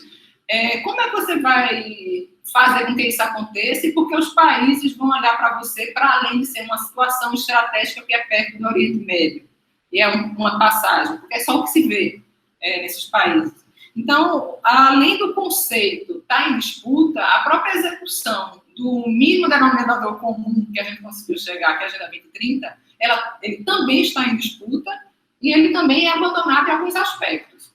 Uma das inovações da Agenda do Desenvolvimento Sustentável foi o Objetivo 17, que é dos mecanismos de implementação, vulgo quem paga a conta. Né? Ninguém quer discutir isso. Aliás, discute-se muito, mas não se fala nada. Né? Os países fazem seu discurso de que isso é muito importante, mas eles não se traduzem em ações ou em compromissos sustentáveis para que isso aconteça. Então, essa, para mim, é a dificuldade principal. É de como tornar efetivo esse compromisso que é declarado, mas não efetivado, porque ele está subsimido, ele está dependendo de uma série de fatores que são muitas vezes pautados pelo interesse individual do Estado-membro, do que é mais vantajoso para mim, do que é mais estratégico, para me trazer coisas. E, claro que a gente não é ingênuo de saber que a cooperação internacional não é só porque as pessoas são boazinhas, mas ela também pauta muito. O problema é o desequilíbrio entre esses dois componentes. Né? Ou então as coincidências que acontecem, como a Ocean na Holanda, com essa política da ministra de livros. Né? São puras coincidências que acontecem. Uma outra preocupação que me bate muito, e aí é uma questão pessoal, a agenda ela tem claramente 3 momentos que correspondem ao tripé do desenvolvimento econômico, o social, o econômico e o ambiental, e que eles são extremamente desproporcionais, tanto nas demandas quanto na resposta dos estados. E eu acho, não seria isso, eu diria desproporcionais, porque assim, o incentivo à indústria, ele está muito longe de ser o que prega a agenda. Né? Aqui no Brasil, a gente tem incentivo à siderurgia, à indústria do plástico, à indústria dos carros, ao petróleo. Então, eu não consigo entender onde é que está essa associação entre os estímulos que tem essa economia sustentável, de reciclagem, de reutilização, ela não está presente. E, por outro lado, que eu acho uma armadilha mordaz, e como disse um certo deputado, uma vez canalha, que é do que chamam de green paint, ou então da economia verde, em alguns aspectos, que é de fazer de conta que você está preocupado com o meio ambiente, que você é ecológico. Como uma empresa daqui famosa, que até apoiou candidaturas presidenciais, que se utilizou do conhecimento das populações indígenas do Brasil para desenvolver seus produtos cosméticos, e ela nem contribuiu nada com isso, degradou o ambiente, tentou expulsar a população depois para poder ter acesso melhor a esses insumos, e se valia de uma força de trabalho, não era gratuita, mas era sem nenhum compromisso trabalhista, sem nenhuma responsabilidade, para fazer a venda de seus produtos de porta a porta. Agora mesmo, nesse contexto de Covid, essa população que vende esses produtos através de catálogo, se não tiver outra fonte de renda, ela pode realmente esperar, porque não havia compromisso antes, e com a reforma trabalhista tem uma própria mínima, a não ser que haja um programa específico para elas. Mas era um compromisso, era um descompromisso de uma organização que se pauta como verde, da economia verde, desenvolvimento ambiental e saudável, da valorização dos nossos bens, e, na verdade, da puro extrativismo, tal como acontecia quando chegou Cabral por aqui. Então, como é que a gente pode fazer também para não haver uma cooptação da agenda por organizações que querem simplesmente fazer esse greenwashing, green paint, não me qual a expressão, que é essa história de dar camada de cal verde, cal verde, porque não dura uma chuva, uma análise mais alongada para verificar sobre isso. Porque é muito bonito fazer uma propaganda, alguma coisa sobre isso, e, na verdade, não tem um compromisso sustentável nem de respeito ambiental às empresas. E isso vale para os outros aspectos. Então, como fazer para que essa agenda não seja cooptada, porque é bonita. Eu tenho uma grande emissora nacional fazendo parceria para fazer spots com seus atores, tarará, falando, e todas as ações dela serem no sentido da desestruturação da sociedade e de uma maneira muito aguerrida, muito competitiva, muito homem-lobo do homem, da humanidade, de como é que a sociedade vai se comportar, de que tipo de apoio à agenda vai acontecer. Não adianta para mim você fazer um spot de 30 segundos na televisão falando que a agenda é muito linda e que sem as pessoas isso não acontece, não podemos deixar ninguém para trás, e apoiar a reforma trabalhista, previdenciária, redução da maioridade penal, flexibilização do direito do trabalho, dizer que cuidar das pessoas é uma coisa anterior à economia, posterior à economia, que é o principal. Então, como é que esse discurso se traduz na prática? E isso eu vejo muito acontecer com relação à agenda, fora as pessoas que acham que ela é bonitinha, guti-guti, ai, que coisa fofa que essa agenda a gente devia fazer. E aí para também nessa camada muito basilar do que ela é legal.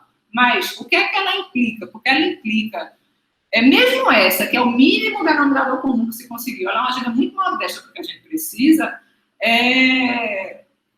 Muitas vezes a análise que é feita para a gente conseguir chegar a esses objetivos básicos, como acabar com fome, prover educação para as pessoas, garantir saúde, acabar com a pobreza, é disruptivo da sociedade que a gente teve até hoje.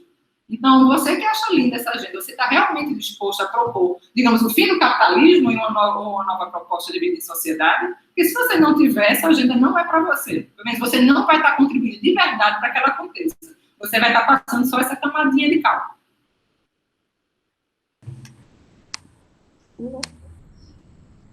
Inês quer comentar também? Não, acho que a Júlia já falou bastante sobre isso. Eu acho que assim, explicou bastante, mas eu acho que o que eu adicionaria é que essa ideia também de contribuir para o desenvolvimento, ela vem de uma ideia também, por exemplo, no caso aqui da Holanda, de novo, o Ministério das Relações Exteriores, ele está dentro de cooperação e comércio, então, quer dizer, ao contrário, né? O Ministério responsável aqui dentro por esse financiamento é o Ministério que é responsável pela cooperação e comércio, então isso já vai atrelado não necessariamente ao desenvolvimento do outro país, mas também ao desenvolvimento da própria Holanda, assim como funciona nesses financiamentos bilaterais e multilaterais em todo o mundo, que é a ideia de que nós vamos ajudar o tal país a se desenvolver nessa ótica de desenvolvimento tradicional, ao mesmo tempo que esse país vai se beneficiar, ou melhor, né, que a Holanda se beneficia das necessidades de desenvolvimento desse país, ou seja, tanto para fornecer conhecimento, matéria, produção e etc. Então, está sempre muito atrelado a isso. E eu vejo que, ao mesmo tempo que se pensa cada vez mais com uma ótica mais crítica, se pensa por essa ótica do desenvolvimento verde, essa parte mais hardcore, essa parte mais profunda do desenvolvimento internacional, ela ainda está muito longe de ser tocada. Essa relação entre países que financiam e países que são financiados, ela é conversada sobre, mas sempre numa superficialidade, onde nunca se querem discutir realmente qual que é a maneira que a gente tem que fazer para poder ter uma relação mais justa entre países num processo de cooperação internacional. Boa, te volto aqui. Obrigada pelos comentários. Eu gostaria de ler só duas últimas perguntinhas, se vocês puderem. Eu sei que a gente tinha combinado 3h30. Posso roubar mais uns minutinhos de vocês? Se não der, é tranquilo também. Pode, né? Porque, tá vendo eu aqui entrando, me aproveitando que vocês estão em casa e não podem sair.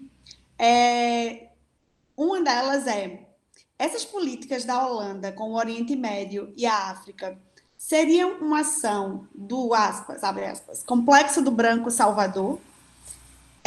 E a outra, se vocês acham que após essa pandemia, os financiamentos para a agenda de HIV voltarão a ser bem, né, com ênfase aqui, mais difíceis de conseguir aqui para o Brasil. E aí, gente, para quem está nos assistindo, eu vou fechar aqui a possibilidade agora, né, de a gente fazer perguntas. A gente poderia ficar aqui, né, muitos dias, inclusive, conversando sobre, mas para a gente poder também liberar Ivens e Ju para voltar para suas vidas em casa. Alguém quer começar ou comentar alguma delas? Adoro as carinhas. E aí? Eu posso começar? Você quer que eu comece? Eu posso começar. Deixa eu falar, porque acho que tem pouco a dizer, na verdade. Vamos lá. Porque acho que ela está muito relacionada, não vou falar da Holanda, né, mas sim.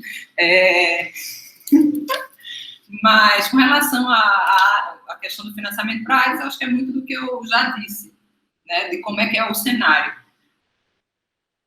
Recursos hoje são limitados, embora os estados possam emitir moeda, eles são limitados, não há interesse de emitir moeda assim loucamente com relação a isso, e eu acho que não vai ser a AIDS que vai motivar. Eu acho que o cenário pós-Covid para o HIV e AIDS vai depender muito de uma série de outros fatores, né? Do movimento AIDS global, como é que vai estar trabalhando, principalmente não, mas muito também das organizações maiores, as grandes financiadoras, ou que tenham essa interlocução mais direta com estados, que têm a capacidade também de liderar nesse processo, para que não retroceda no seu financiamento, como o Ivens falou, para esses fundos emergenciais de suporte. Né? Se eles são baseados no PIB, mas o PIB caiu, o compromisso fundamental dos estados para ações como essa, que quando eu faço uma interrupção de serviço, pode significar 500 mil de mortes, elas não podem ser diminuídas. Porque dentro do conjunto geral do orçamento, né, dos recursos do Tesouro, dos Tesouros dos Estados e Tesouro Global, a conta compensa demais. Nem que seja por esse viés de quanto isso rende, isso deve ser computado. Deveria. O problema é que eu não tenho tanta fé hoje em dia na humanidade de enxergar essas coisas que para mim são tão óbvias. Não que eu seja inteligente, mas são pessoas que preferem olhar para o outro lado. Então, eu acho que vai ser sim um contexto difícil, não só para HIV, para muitas questões que o discurso hoje, cada vez mais reacionário ou propriamente fascista, colocam, que é de cuidado das pessoas que não são o homem cis, hétero, branco, né, e que vivem em ambientes bons, com uma boa renda. Então, financiamento para pessoas vivendo com HIV, população LGBT, questão de saneamento, questões basilares de garantir a um maior número de pessoas, principalmente aquelas postas em situação de vulnerabilidade, uma qualidade de vida decente, existe um grande risco de que isso seja diminuído, seja cerceado, ou então que em outros países que não têm essa visão, ou que já existe uma perseguição em relação a esses temas, tornem mais difícil. Tanto que existe o financiamento que ele seja acessado. Né? Ivens, como falou, lembrou da gag rule, que é essa que impede a questão do aborto.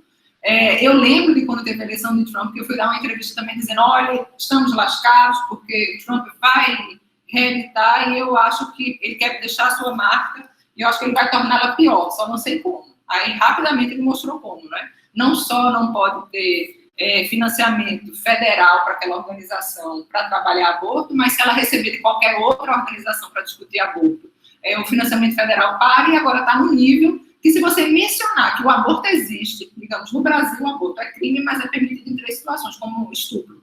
Se eu, na minha ação, enquanto gestos, mencionar que o aborto é crime, porém o aborto é permitido em caso de estupro e que existem serviços legais de aborto, se eu recebesse financiamento americano, eu perderia.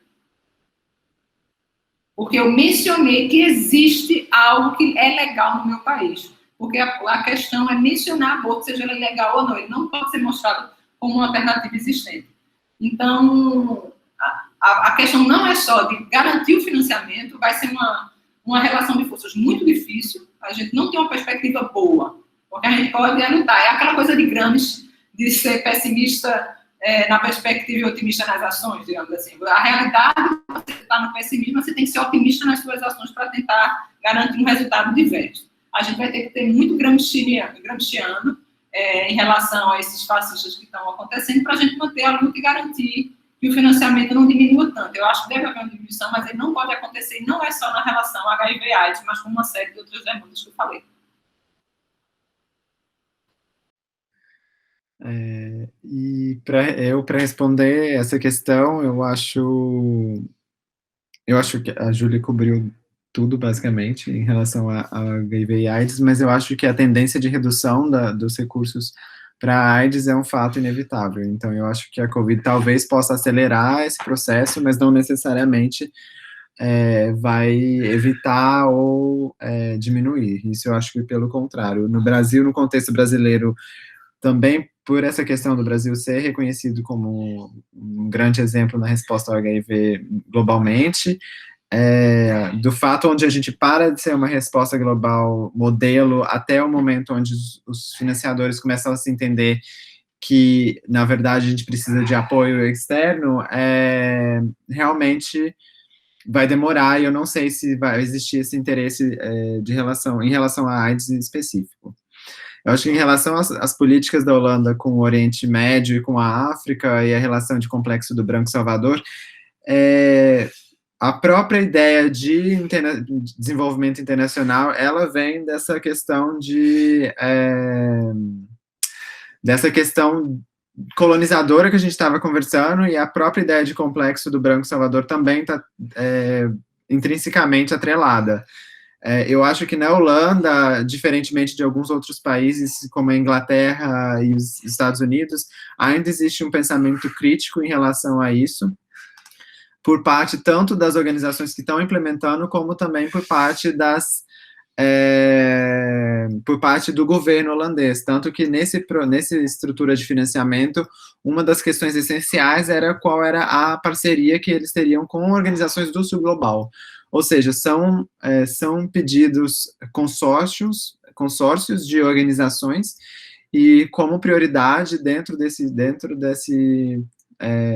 estrutura de financiamento, um dos requerimentos era ter uma aliança com organizações do Sul Global. Eu acho que isso vem com a ideia de tentar um pouco romper com esse complexo de Branco Salvador, mas essa questão do racismo, essa questão de desigualdade nas relações de cooperação internacional, que eu acho que é extremamente pautada e fortalecida por questões raciais e pelas ações racistas de muitas organizações, elas são muito mais profundas do que a gente possa imaginar. Então, por mais que as pessoas e as organizações ao nível governamental reconheçam isso e tentem mudar isso, do momento onde você tem uma estrutura de financiamento até onde essa cascata vai caindo para chegar no nível de implementação de uma maneira que não venha pela essa ótica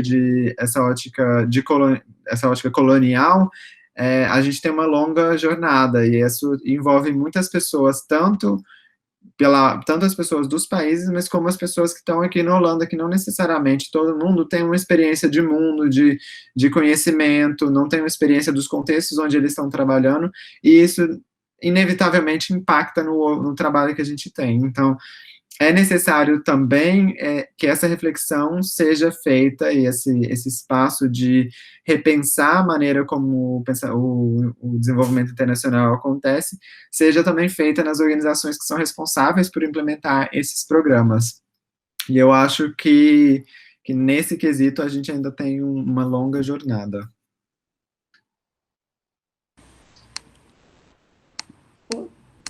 Gente, eu vou, então, aqui encaminhando para agradecer mais uma vez a vocês, né? Muito obrigada, não só pelo tempo, mas por trazer para a gente tanta coisa, assim, importante para a gente pensar, e os muitos desafios, né? A partir de toda essa experiência de vocês e dessas sabedorias também que estão por aí. Então, eu agradeço também já em nome do pessoal que está assistindo, que está, assim, falando comigo aqui no WhatsApp, pelos meus perguntas, mas que não podem, né, agradecer diretamente a vocês. E espero poder aperrear vocês em outros momentos para a gente fazer outras trocas. E desejo, gente, também muita inspiração, né, Iano, para continuar aí nesses frontes, porque eu sei o quanto vocês fazem a diferença, né, dentro desses processos mesmo de cooperação internacional e da atuação das organizações. Então, obrigada por hoje, obrigada pelo trabalho, né, de sempre. Obrigado a você. Obrigado. A gente fica, Manu, pode contar com a gente sempre. Tamo aí, sempre. Obrigada. Grandes beijos e até logo mais. Até logo mais. Ives, pode dormir, que eu sei que é tarde já, né? Ives começou com o sol, tá agora bem escuro. Ainda tem um pouco de sol. Aqui tá indo sol até 10h30 da noite, então tá ok. É igual a Recife, é assim também, Recife.